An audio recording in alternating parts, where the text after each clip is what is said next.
cuales Martín Lutero tuvo que enfrentarse. Hace 8 días hablamos precisamente de los papistas, que fue el primer encuentro y de quienes primeramente tuvo, por así decirlo, que defenderlos. Como ustedes están viendo en el programa, dice Lutero frente a los biblicistas fanáticos. Brevemente, ¿qué queremos decir por biblicistas? Los biblicistas son aquellos que, apelando a las escrituras, afirman que sus doctrinas tienen base escritural, pero ignoran, como dice San Juan Crisóstomo, ¿sí?, padre de la iglesia, allá del año 300, 400, ignoran el resto de las escrituras, arrancan un texto y a partir de él empiezan a disvariar. Hoy en día también tenemos muchos biblicistas, ¿sí?, que creyendo que con la Biblia en la mano, ya dicen, aquí dice. Ahorita me viene a la mente, por ejemplo, por ahí un grupito que de repente surgió y mencionó que es pecado cantar en los cultos, es pecado cantarle a Dios. ¿De dónde sacó esa loca idea? Bueno, pues leyó por ahí en uno de los profetas menores, donde el Señor dice, no me traigáis más canto, me retiñen los oídos. Sí, es cierto, ahí está en ese versículo. Pero no se refiere a una prohibición del canto, sino a la manera como el pueblo se acercaba a ofrecerle ese canto.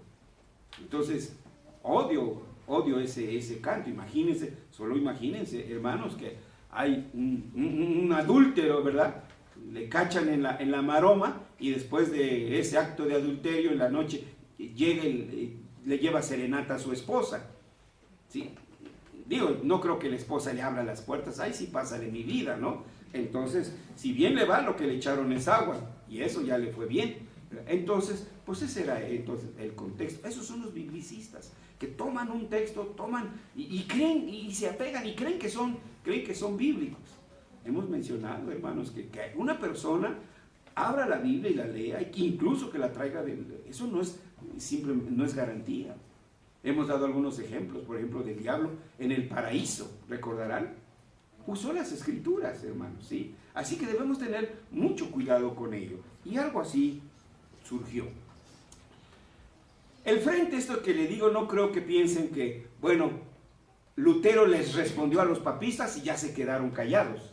No, seguían atacando, ¿no? Pero al mismo tiempo que Lutero se estaba defendiendo contra las acusaciones de los papistas, al mismo tiempo surgió otro grupo por ahí que también le hizo frente y también había que contestarles a ellos. En Wittenberg había un gran peligro que había levantado su cabeza. Había mucha gente que quería aplicar rápidamente y por las fuerzas las cosas que Lutero había planteado en sus escritos. Ahora, los biblicistas fanáticos tomaron la delantera en este asunto. Uno de ellos, llamado Karl Stadt, que era colega de Lutero, debe mencionar entre los primeros que se levantaron. Se hicieron llamar él y otros a sí mismos profetas del Señor. Declararon que Dios les había hablado. El Señor me dijo, como hoy escuchamos todavía, ¿sí? El Señor me dijo que, y etcétera. Resulta que durante la ausencia de Lutero, mientras él se encontraba confinado en Wartburgo, recordarán algunos que fue secuestrado por uno de sus amigos para evitar que fuera apresado y llevado entonces ante el Papa, y después seguro que lo que iba a terminar entonces en la hoguera.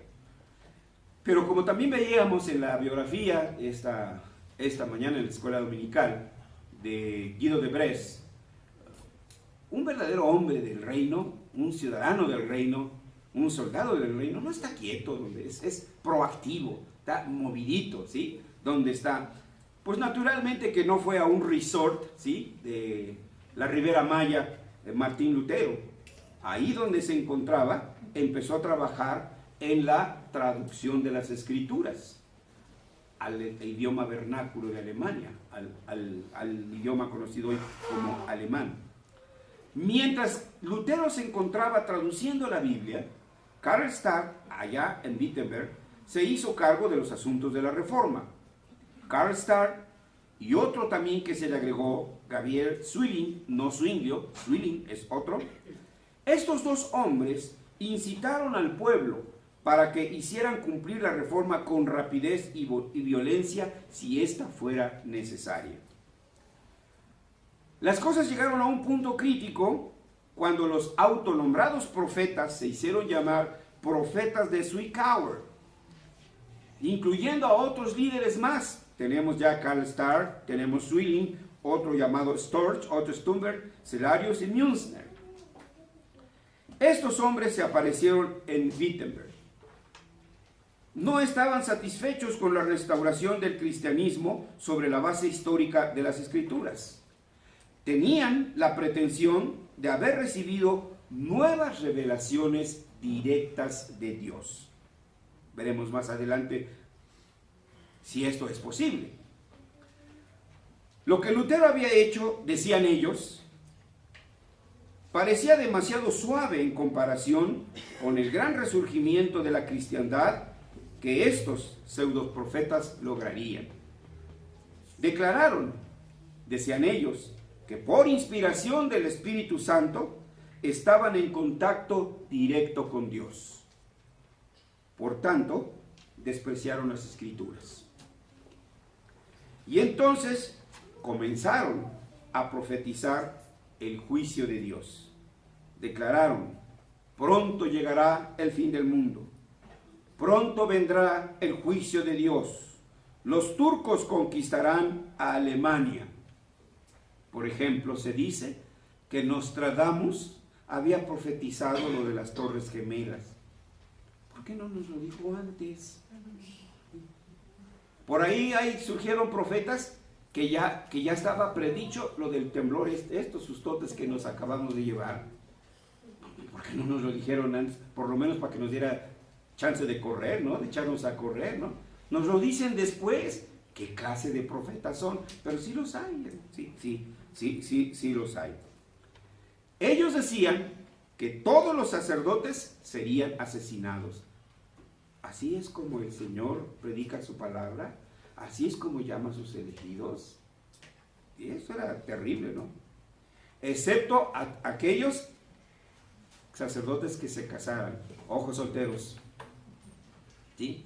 Entonces, todos los sacerdotes que no se casaran iban a ser asesinados, ¿sí? Por orden directa de Dios. Dentro de 5 o 7 años, decían, los fastidios sin Jehová, acuérdense que le ponen fecha. Bueno, ya le han dejado ahorita, ya le han bajado un poquito al volumen de su radio, algunas rayitas, pero ellos decían la hora exacta. Como algunos meteorólogos nos dicen, a las 4 de la tarde va a llover. Pues no siempre, ¿verdad? Se cumple. Bueno, por ahí iban. Pero decían, dentro de 5 o 7 años vendrá el fin del mundo. Entonces, seguían profetizando, ningún hombre, ningún pecador, ningún ateo seguirá viviendo. Solo entonces habrá una sola fe y un solo bautismo. Este era el mensaje central de estos, asimismo llamados profetas de Zwickauer, que en algún momento, bueno, hablaremos de estos hombres. Con respecto al bautismo, decían estos, los profetas de Zwickauer declararon que era incorrecto bautizar a los niños, porque el bautismo infantil era una farsa. También rechazaron todas las normas y leyes, tanto en la vida eclesiástica como en lo civil. No hay autoridad en la iglesia, no hay tarea, eran anarquistas en toda la extensión de la palabra. Lo que era aún más peligroso es que rechazaban todo aprendizaje y la ciencia porque decían que emanaba del diablo. O sea que querían puros burros, puros ignorantes. Despreciaron la escuela, despreciaron la academia. No hay que estudiar. ¿Para qué estudias? Pero vean ustedes el efecto. Cuando estas predicaciones caen en terreno no abonado por la Escritura, tiene también sus efectos. Pues resulta que un maestro de nombre Jorge Moore, una mañana que llegaron los niños a la escuela, en cuanto se aparecieron, entonces los regresó a su casa, ¿no? Porque estudiar es cosa del diablo. No solo fueron estos maestros, también hubo muchos estudiantes universitarios que abandonaron las aulas de la universidad. Claro, así podían justificar que estaban reprobados, ¿no? Así para que en su casa se dieran cuenta de que iban reprobados en 4 o 5 materias, nada más, ¿verdad? De las 6 que tienen que pasar, pero, en fin, digo, pues es que ya el profeta me dijo que estudiar es malo.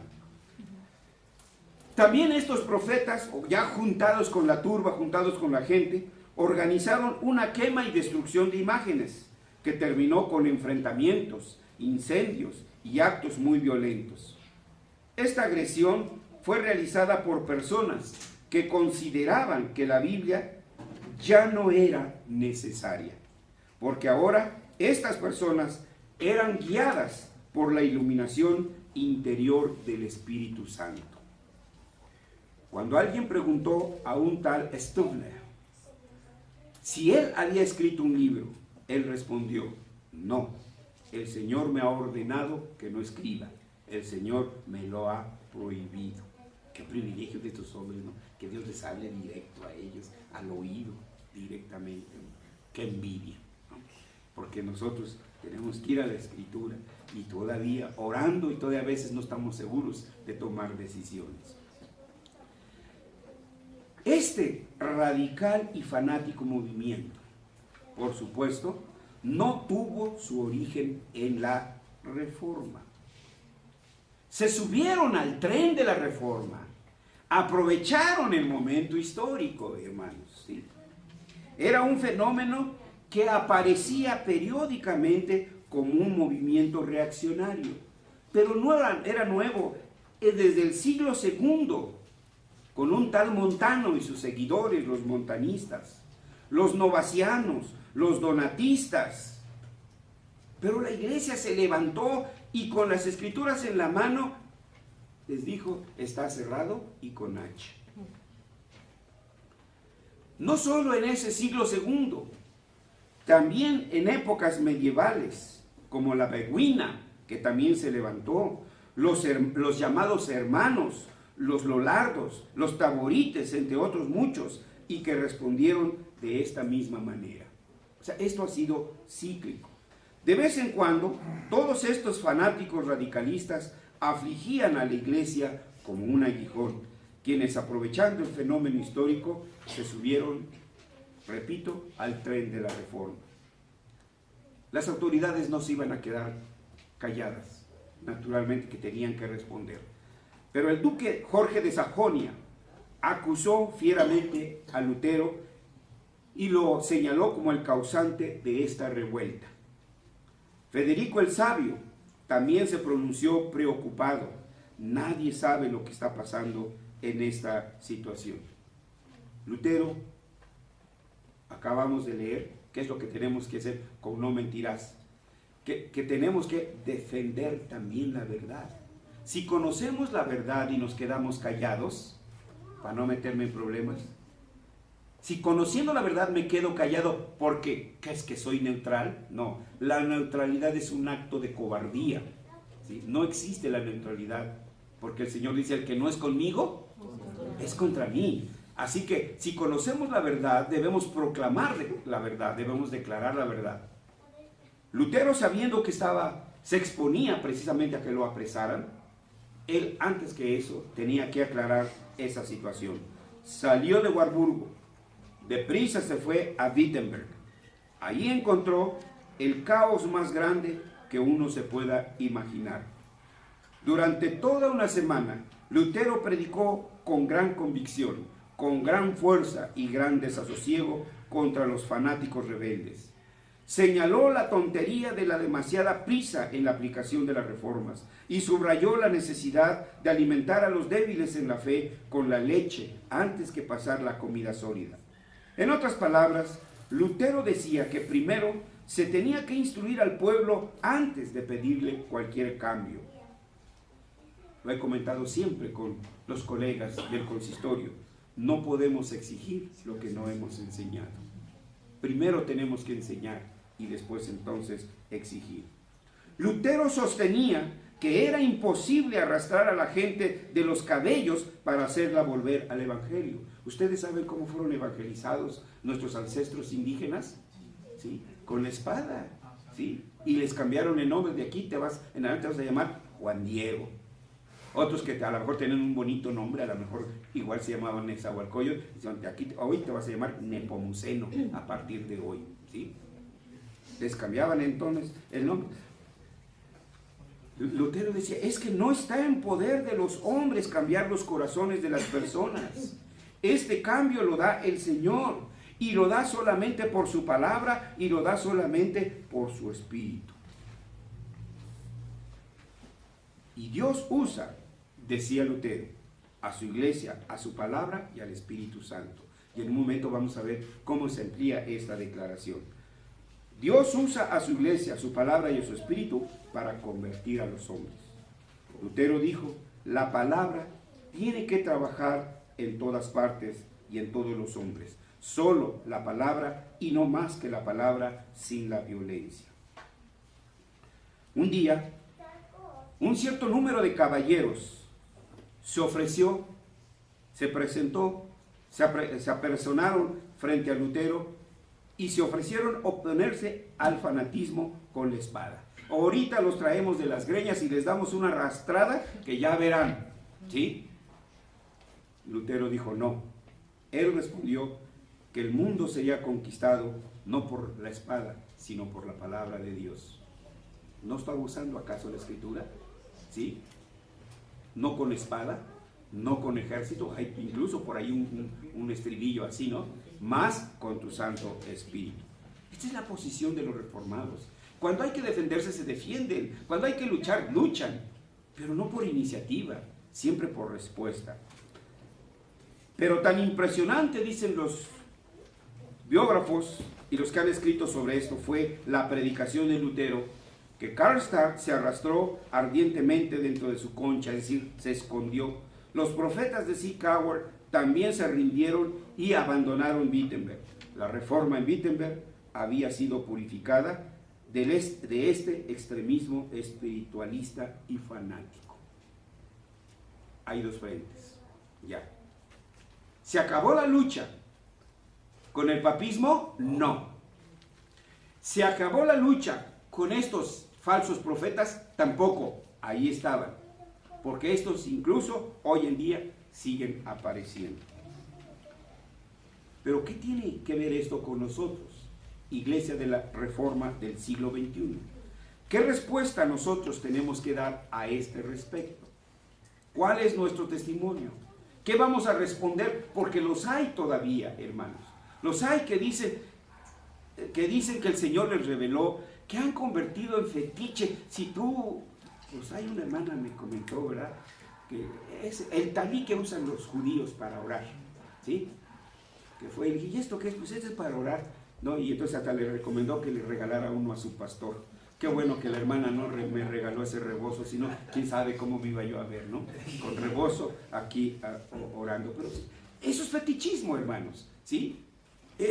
Cuando se abandona la palabra, es fácil que caigamos entonces en esos símbolos. Y mencionaba que los presbiterianos no cantamos malas rancheras.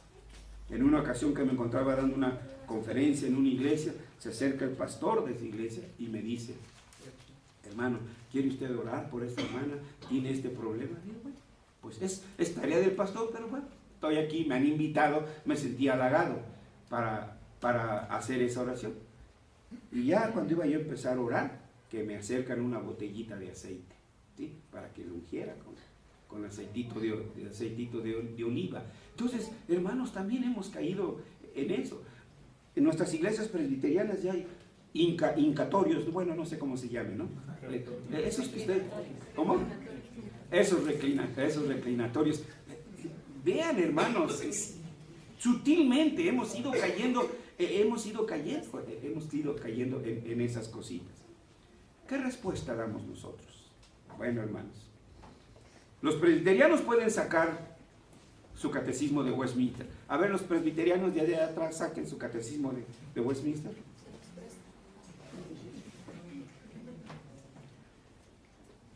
Ese no es el catecismo de Westminster. Bueno, los presbiterianos de acá saquen su catecismo de Westminster. Gracias, hermanos. Sí hay presbiterianos, gracias. Quería saber cuántos presbiterianos hay. Pero son poquitos, son poquitos después de todo. Bueno, miren, de las preguntas 23 al 26, el tema que abarca nuestro catecismo es el siguiente: el triple oficio del Redentor Cristo, profeta, sacerdote y rey. En la pregunta 23, los teólogos de Westminster dicen: ¿qué oficios ejecuta Cristo como nuestro Redentor? Cristo, como nuestro Redentor, ejecuta los oficios de un profeta, de un sacerdote y de un rey, tanto en su estado de humillación como el de exaltación. No vamos a discurrir sobre todo la pregunta ni desglosarla, sino solamente nos vamos a centrar en el aspecto del profeta, porque hay que dilucidar qué es un profeta, qué es una profecía. ¿Sí? ¿Qué es una profecía? Para que entendamos cuáles son los principios para entender que una profecía verdaderamente viene del Señor. Entonces, en Hechos 3:22, si alguien nos puede ayudar ahí, por favor, y leerlo. Hechos 3:22, hay bastantes citas aquí, solo quiero recordarles esta. Hechos 3:22. Porque Moisés dijo a los padres: el Señor vuestro Dios os levantará profeta de entre vuestros hermanos como a mí, a él oiréis en todas las cosas que os hablo. Moisés ya está anunciando que vendrá un profeta y él les hablará y le oiréis como a mí. Ahora bien, visualicen a Moisés en el monte Sinaí. ¿Qué hace Moisés? Sale del pueblo, es llamado por Dios, sale del pueblo y tiene un encuentro con el Señor. Está frente al Señor, oye al Señor y baja con dos cosas, una en una mano y otra en otra mano. ¿Qué llevaba? La palabra de Dios. Regresa con el pueblo y ¿qué encuentra, hermanos? Ahí, como ahora, ¿no? Como ahora, después de que hacen la procesión en Semana Santa, por ejemplo, ¿no? Después de que hacen la procesión de Cristo, ahí atrás viene la orquesta cantando: mía, aunque estés con otros, sé que eres mía. Sí, esas son sus canciones. Vean, hermanos, en el pueblo, ¿sí? Vean con qué cosas le alaban a Dios. Pues es lo que estaba pasando allá abajo, ¿sí? Entonces vean la dinámica de una profecía. Un profeta, en primer lugar, es llamado, está frente a Dios, oye la voz de Dios, regresa con la voz de Dios y ¿qué hace? Le declara, le enseña la voz de Dios. Entonces la tarea principal de un profeta es enseñar, no espantar a la gente. Si no te casas, te vas a morir, ¿sí? Pero vean, escuchen el tenor de estos profetas, escuchen, ¿sí? Siempre es de susto para con el pueblo. Y esto te va a pasar, y esto porque el Señor me reveló, porque el Señor me declaró, y si no lo haces, triste tu cuadro. Seguimos. Pregunta 24. Digo, hermanos, no voy a hablar de todo, simplemente sacar de relieve. ¿Cómo ejecuta Cristo el oficio de un profeta? Respuesta: Cristo ejecuta el oficio de un profeta, escuchen, revelándonos, 1, por su palabra, y 2, su espíritu, la voluntad de Dios para nuestra salvación. Si alguien nos ayuda, por favor. Dios, habiendo hablado muchas veces y en muchas maneras en otro tiempo a los padres por los profetas, en estos postreros días nos ha hablado por el Hijo. Dios ha hablado, sí, de muchas maneras, pero en estos tiempos no ha hablado por Karl Starr, ni por San Juan de las Esquinas, ni por Pancho Nopales, ni por nadie. Dice, Dios, habiendo hablado muchas veces y de muchas maneras en otro tiempo a los padres por los profetas, hoy nos ha hablado a través de Cristo. ¿Sí? Entonces este es el profeta máximo, ¿sí? El profeta sublime. Juan 1:18 acá de este lado. Si nos ayudan de favor.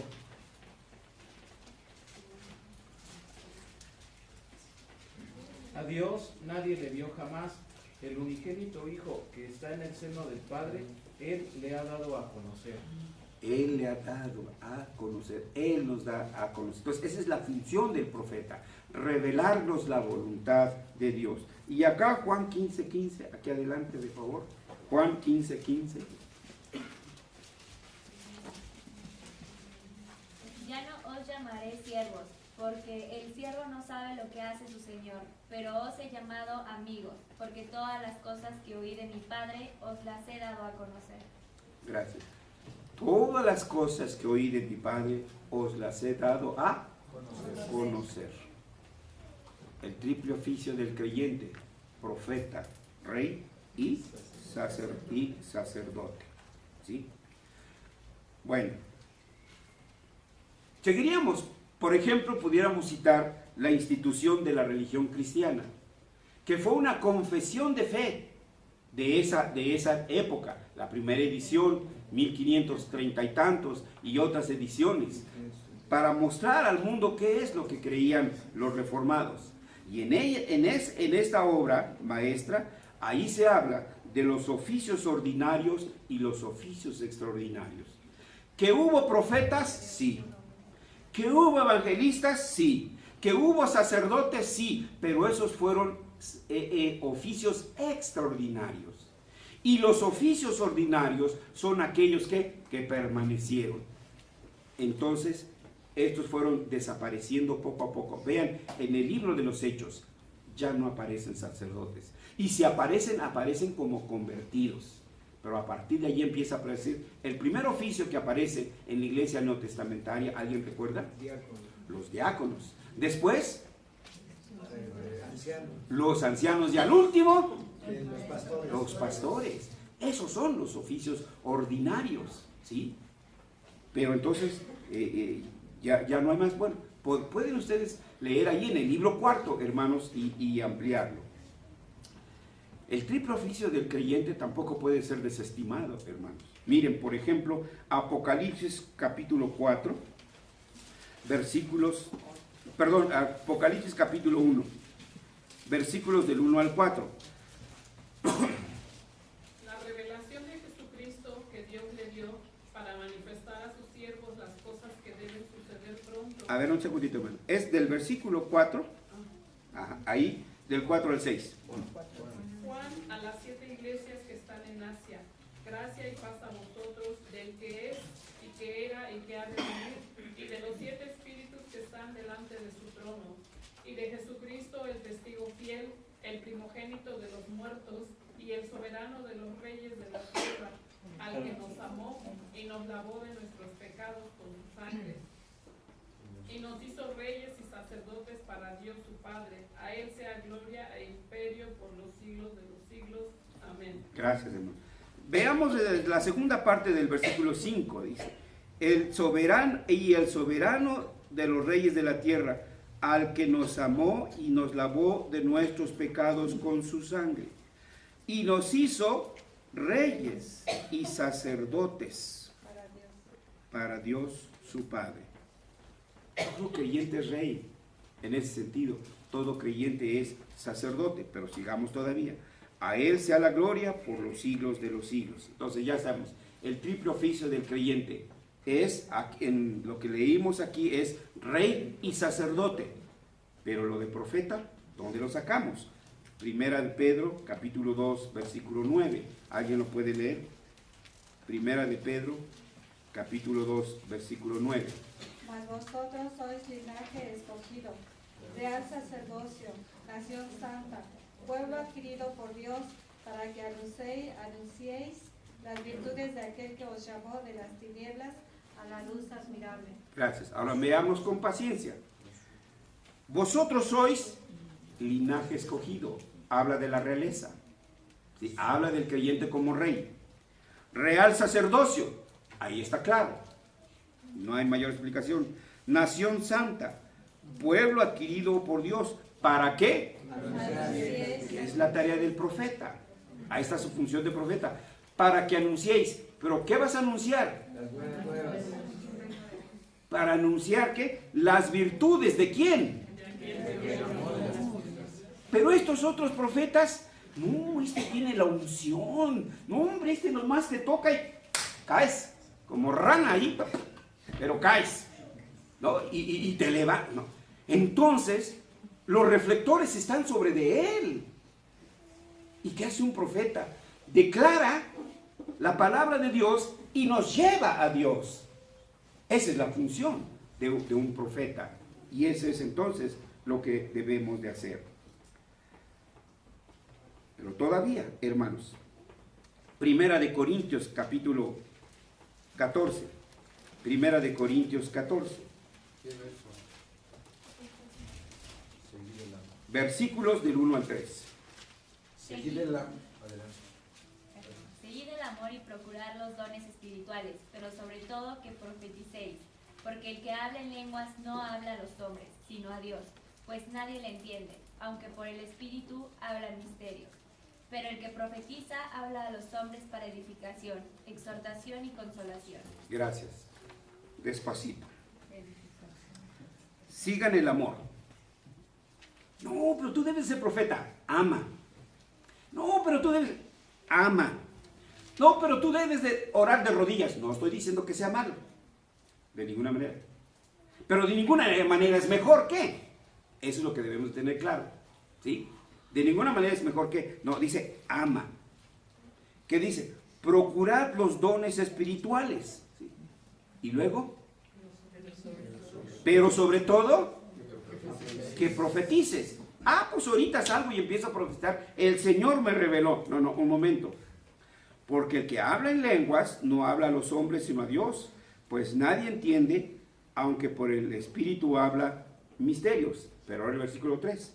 Pero el que profetiza habla a los hombres. 1. Para. 2. 3. Edificación. Te instruye. Aprendes algo. La tarea del profeta es instruir, enseñar, que el pueblo aprenda. Esta es la queja del Señor. Mi pueblo pereció por falta de... Alguien dijo por ahí por falta de ignorancia, pero es por falta de conocimiento. Esa nos sobra, hermanos, ¿sí? Por falta de conocimiento, ¿sí? A eso entonces, a eso estamos llegando, para edificación. 2, para exhortación, al pan y al vino. Hay que declarar lo que es pecado, hay que denunciar el pecado, ¿sí? Donde hay pecado lo tenemos que denunciar y debemos de decirle arrepiéntete. No podemos jalarlo de los cabellos como pretendían estos profetas, pero sí declararles el pecado y la necesidad del arrepentimiento. Y que hay un Dios, sí, dispuesto a perdonar, amplio en perdonar. Entonces, el pecado tiene que ser denunciado, el pecado tiene que ser declarado y el pecado tiene que ser extirpado. Pero además, la tercera, consolación, ¿sí? No dejar ahí derribado con toda la carga de sus pecados. Sí, caíste, pero alguien en una cruz, en el monte Calvario, pagó por todos tus pecados. Y Él está dispuesto a perdonártelos. Ese es el consuelo, hermanos. Entonces, ese es el verdadero profeta. No, que yo sepa, los profetas solo desastres anuncian. Yo no he visto, bueno, díganme, a lo mejor no me ha tocado, pero díganmelo. Yo escucho de ellos solo desastres, ¿sí? Puros desastres es lo único que yo escucho. Entonces, hermanos, debemos de tener cuidado, porque aún hoy en día se levantan falsos profetas. Hemos leído Deuteronomio, ¿sí? Yo no los envié, ellos fueron. Hemos leído Jeremías, que Dios está quejando contra esos falsos profetas. Hoy tenemos falsos profetas desde nuestros púlpitos, ¿qué digo evangélicos? Presbiterianos, hermanos, ¿sí? Aún desde nuestros, y no hace nada la iglesia por quitar a esos de ahí. Lo único que hacen es empezar a salir y a salir. ¿Cuál es la prueba ácida de un profeta, hermanos? Concluyamos con esto. La prueba ácida del profeta es que ha sido llamado por el Espíritu Santo. No se puede autoproclamar nadie profeta. Solo Dios es el que llama. La prueba ácida del profeta es que expone la palabra. Y 3, que ha sido llamado por la iglesia. Miren, vamos a ver esto. Hechos 13.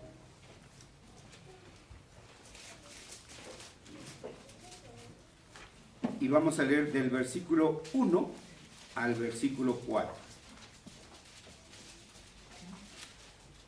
Había entonces en la iglesia que estaba en Antioquía profetas y maestros: Bernabé, Simón, el que se llamaba Níger, Lucio de Cirene, Manaén, el que se había criado junto con Herodes el tetrarca, y Saulo.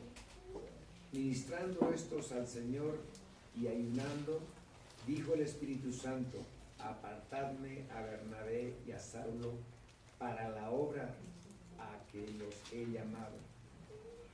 Entonces, habiendo ayunado y orado, les impusieron las manos y los despidieron. Veamos con calma, hermanos. 13. Había entonces, ¿qué? En la iglesia que estaba en Antioquía. Una iglesia que estaba en Antioquía.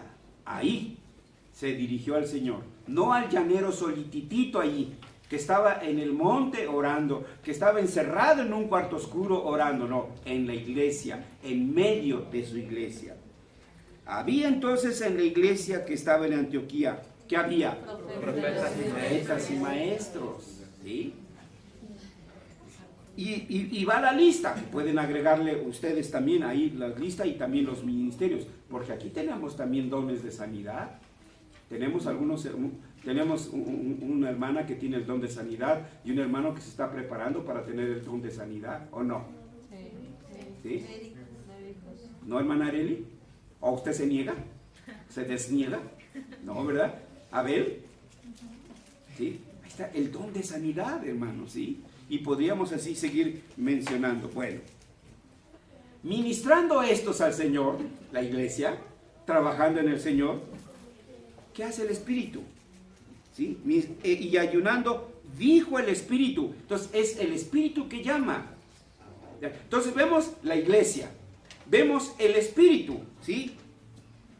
Ministrando estos y ayunando, dijo el Espíritu: apartadme a Bernabé y a Saulo para la obra que los he llamado. Y termina el pasaje. Entonces, habiendo ayunado y orado, les impusieron las manos y los enviaron. Entonces vean aquí el trinomio: iglesia, espíritu y palabra. Son los tres principios que deben guiar a un profeta. Un profeta tiene que ser llamado por el Espíritu, tiene que ser llamado por la iglesia, y lo único que tiene que proclamar es ¿qué? La palabra de Dios, punto. ¿Sí? Pero no puede decir el Señor me dijo, porque lo mismo que yo leo aquí es lo mismo que usted puede leer. El Señor nos dijo, el Señor nos dice, el Señor nos manda, el Señor nos pide. Pero ellos personalizan: a ti te va a cargar, ¿sí? La carreta, si no te arrepientes, y etcétera, y etcétera. Así que, hermanos, ¿solo Lutero luchó contra esto? No, también nosotros tenemos esa carga hoy en día.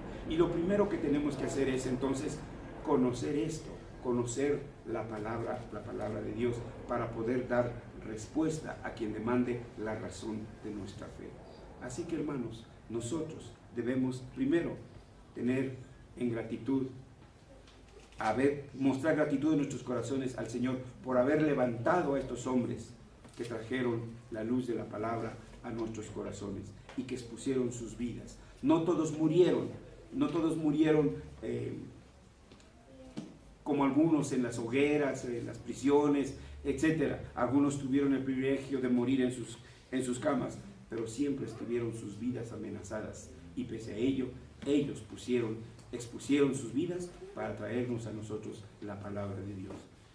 Hermanos, lo menos que podemos hacer nosotros es elevar nuestros corazones al Señor y expresar nuestra gratitud por cada uno de estos hombres que ha levantado para que nosotros seamos nutridos en la palabra de Dios.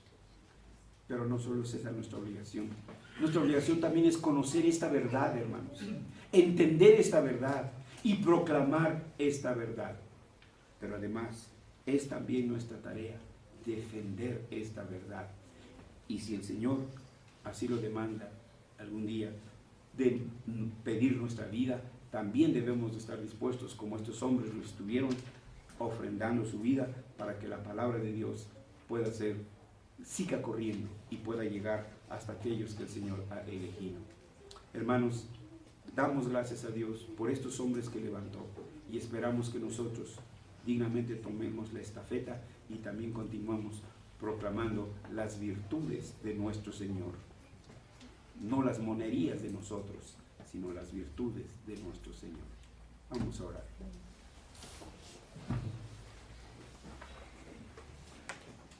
Gracias, Padre,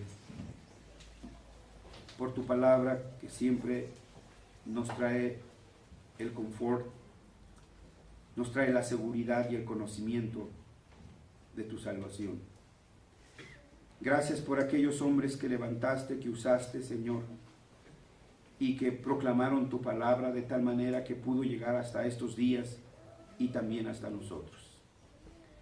Señor, te pedimos que tú nos des la fortaleza para seguir sosteniendo esta palabra como es tu deseo y como el apóstol nos lo deja en claro, que la iglesia es columna y baluarte de la verdad.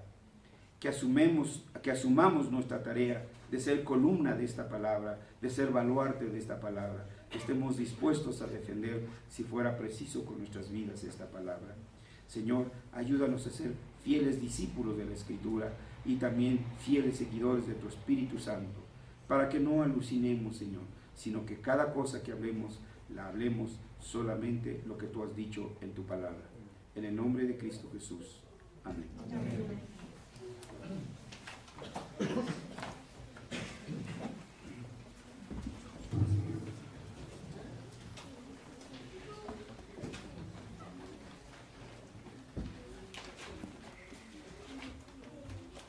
Respondamos con el himno número 44, libro santo por Dios inspirado. Himno número 44.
Hasta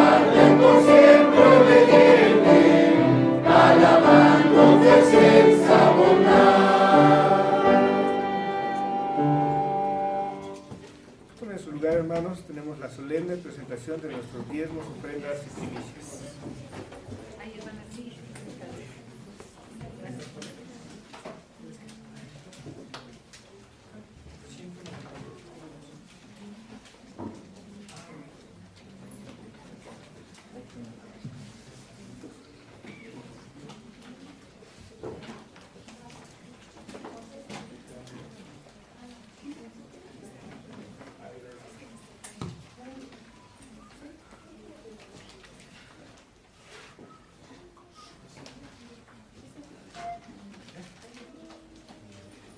En este acto me quiero referir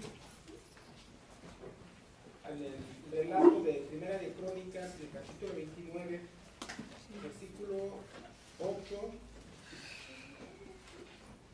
hasta el 10, donde leemos lo siguiente: y todo el que tenía piedras preciosas las dio para el tesoro de la casa de Jehová en manos de Gediel, Gersonita.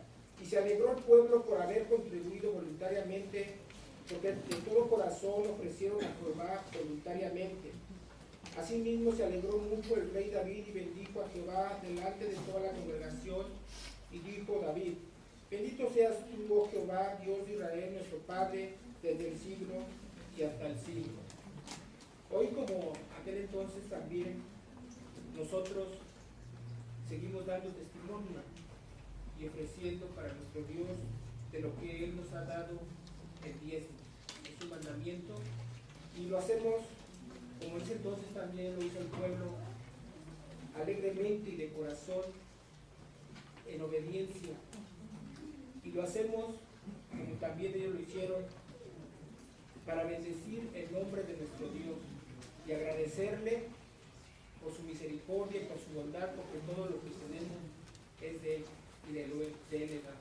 Entonces vamos a hacerlo alegremente entonando nuestro canto.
¿Alguien falta, hermanos?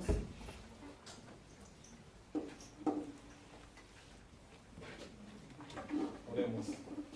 Gracias. Gracias, Padre, por tu palabra, porque por ella hemos tenido esta nueva vida en Cristo Jesús y nos has revelado lo que necesitamos, Señor, para dar testimonio ampliamente de tu reino. Gracias por lo que provees a cada uno de nosotros, por los dones, los talentos, los oficios que nos das, y de lo tanto que nos das, Señor, de lo mucho que tú nos das, hemos ofrendado. Porque deseamos reverenciar tu nombre, deseamos que tu testimonio alcance a aquellos que han de creer, deseamos, Señor, que tu palabra siga corriendo, sea republicada en todos aquellos púlpitos que tú has llamado profetas que hablan de tu verdad. A ti sea la gloria en Cristo Jesús. Agradecemos. Amén. Amén.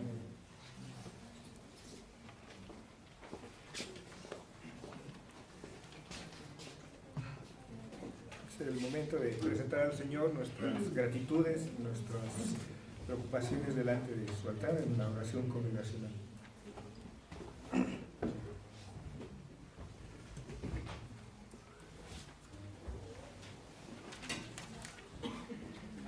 Pues hermanos, ayer tuvimos reunión de consistorio y al tratar de cumplir con esa tarea que tenemos, vigilar por dos iglesias que nos han sido encomendadas, pues seguimos percibiendo la falta de pastores, hermanos, ¿sí? No se pueden, hermanos, improvisar, hemos caído en eso, ¿no? Improvisamos misioneros, sin ningún conocimiento teológico, etcétera, y bueno, después sufrimos las consecuencias, y en eso estábamos, ¿a quién enviaremos? ¿Sí? Seguimos entonces teniendo carencia de pastores, conforme al corazón del Señor, y debimos de seguir orando por ellos. Y hemos mencionado que si el Señor nos levantara ahorita un estudiante, ¿dentro de cuántos años tendríamos un pastor? 6. Dentro de 6, hermanos. Así que tenemos que orar ahorita, hermanos, ¿sí? Y entonces, pues sí, luego reprueban sus exámenes, pero como tenemos necesidad de pastores, pues hay que ordenarlos. Entonces, hermanos, es delicado el asunto, ¿sí? Así que pues vamos entonces a orar por Señor, por pastores preparados, pastores con vocación también, ¿sí? Se le hizo la pregunta por allí a un candidato, ¿no? Que ¿cuánto tiempo le va a dedicar a los estudios? No, pues sí, que va a leer su Biblia, que no, a los estudios profesionales, ¿sí? Como teólogo, ¿sí? El pastorado no es el tiempo que te quede libre, si te es posible, dedícalo a mí. Entonces es una vocación de tiempo completo, hermano, ¿sí? Demanda el tiempo completo. Tenemos que ser conscientes de la vocación profesional de un pastor, hermanos, no de la improvisación de un pastor, ¿sí? Y entonces el improvisar pastores ha traído consecuencias en nuestras iglesias. Así que, hermanos, gracias. Gracias. Entonces, pues ya tenemos aquí a alguien que va a orar por los pastores. Pero los ancianos tampoco cantan mal las rancheras, no estos de aquí. Sí, estos ya sabemos que no saben cantar. Confirmado. Pero hermanos, igual, por necesidad, hemos ordenado a San Juan de las Esquinas, que no sabe lo que es anciano, que no sabe la tarea de un anciano, que no entiende la tarea de un anciano. Nuestra constitución es bien clara, tiene que ser llamado por la iglesia, ¿no? El consistorio dice, tú vas a ser anciano. Tiene que ser elegido, tiene que ser capacitado, no es capacitado porque se necesita y tiene que ser instalado. Y estamos obviando eso, por necesidades. Entonces empezamos a ordenar sin ton ni son. Sí, hermanos, un anciano gobernante, no les voy a decir su nombre, no pertenece aquí, eso sí ténganlo bien claro, no es de los de aquí. Me entregó un CD. Pastor, véalo con cuidado. Anciano gobernante instalado, véalo con cuidado. Mire, ahí están los platillos voladores, ahí están los ovnis, están, claro. Hermanos, ¿quiere usted que yo haga? ¿No? ¿Cómo que? Digo, ancianos de nuestras iglesias, ¿no? Entonces vean de ese tamaño. Les comentaba de alguien que sacaba sus sermones de los fastidios sin Jehová, y por ahí me he enterado de algunos que lo bajan de YouTube, hermano. Así que imagínense qué tipo no, es terrible, hermanos. Necesitamos ancianos también de vocación, entrenados, capacitados para su oficio, hermanos. No, ustedes ven aquí 6 ancianos, pero necesitamos más. Acuérdense que cuando nos dividamos en 2 iglesias, mínimo 3 ancianos se van a ir a otras iglesias, pero alguien ya nos amenazó que va a levantar una misión ahí en Chiapas, entonces quedaría incompleto nuestro quórum. Entonces nosotros tenemos que estar preparados